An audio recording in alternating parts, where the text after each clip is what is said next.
practical, and yet he was a religious prophet of great esteem who was never satisfied with what he knew. This is the idea. Well, compare this with Imhotep now. He was the minister of mines and buildings.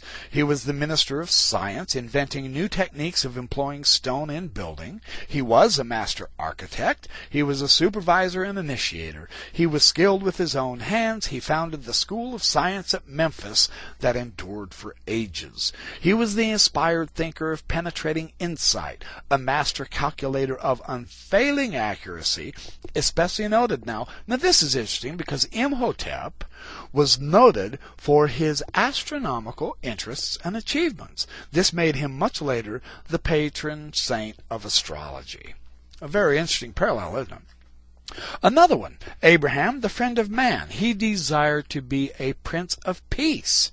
He wasn't a warmonger. He had great power, but he was also a digger of wells, the planter of trees, the ever hospitable, ever tolerant, ever courteous public benefactor. Well, both Egyptian heroes were commoners like Abraham was. Amenhotep was a humble villager until he was summoned to court when he was over 50 years old.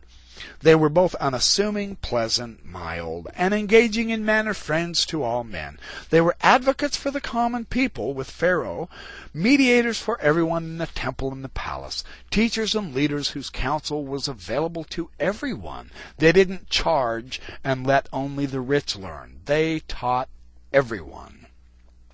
They were the chief administrators and the workers of government and human relations. They were great physicians and healers. Their shrines were humble pilgrims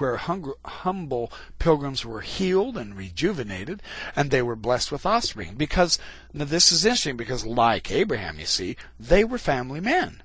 Imhotep being the great patron of family life, whose blessings gave children to the childless. See, there is an ideal type of person, and it was this ideal that the Egyptians aspired to become. And it wasn't Pharaoh. Now this is remarkable. It was not Pharaoh. Pharaoh wasn't a commoner.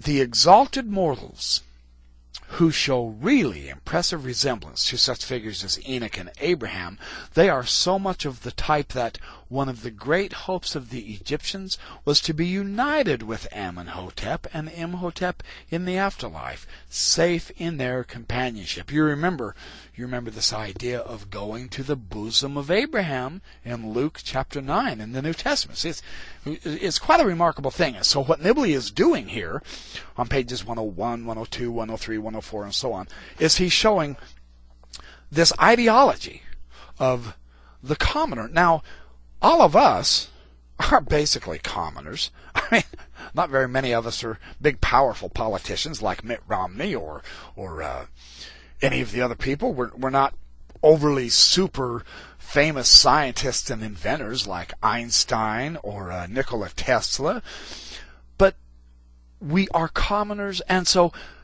as a group, commoners have a tendency to look toward the great leaders. Now, just this last week, while I was traveling, while I was working, I had to travel out of town, and while I was traveling, I was listening to Nibley's phenomenal speech, Leaders and Managers. And he shows how the managers end up being mediocre, boring.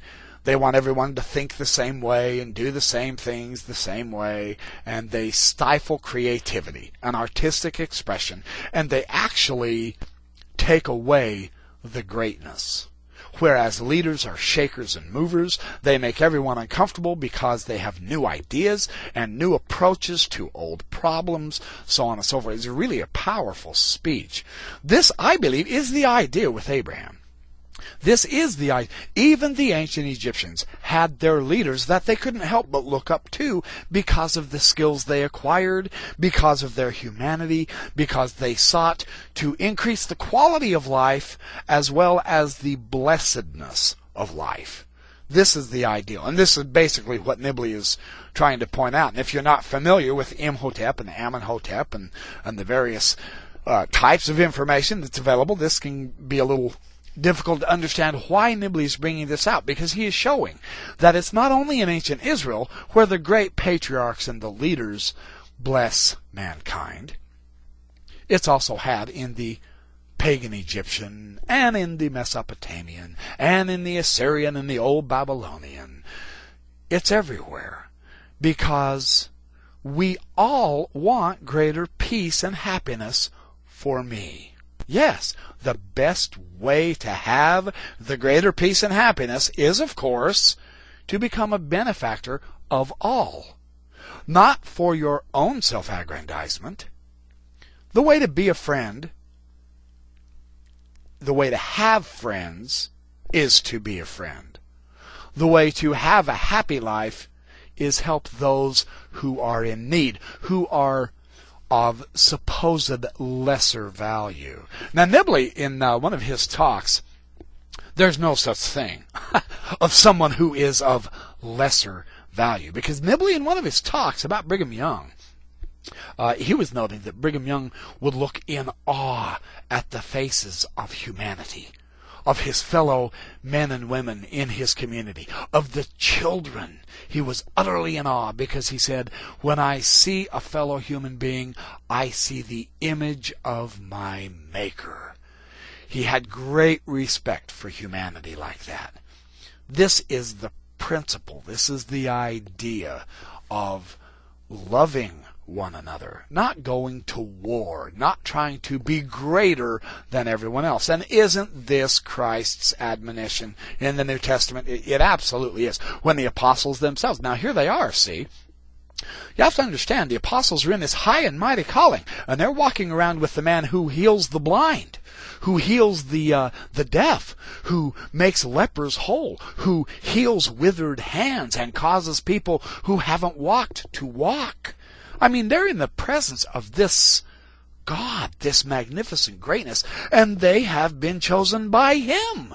So, of course, they are very special. And so they want to know, well, who's going to be first in the kingdom? I mean, I think I'm the greatest. And another one wants to say, well, no, I'm the greatest. I want to be the best. You know, I want to be in charge and run this show and so on and so forth. And what did Christ say? He said, oh, you're really worried about being number one, huh? You're worried more about rank and authority than blessing others' lives? Well, in that case, I'll make you a deal.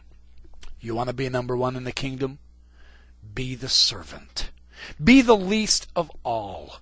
Lose your life in the life of service and giving, and you'll be number one. But it's not going to be here, folks.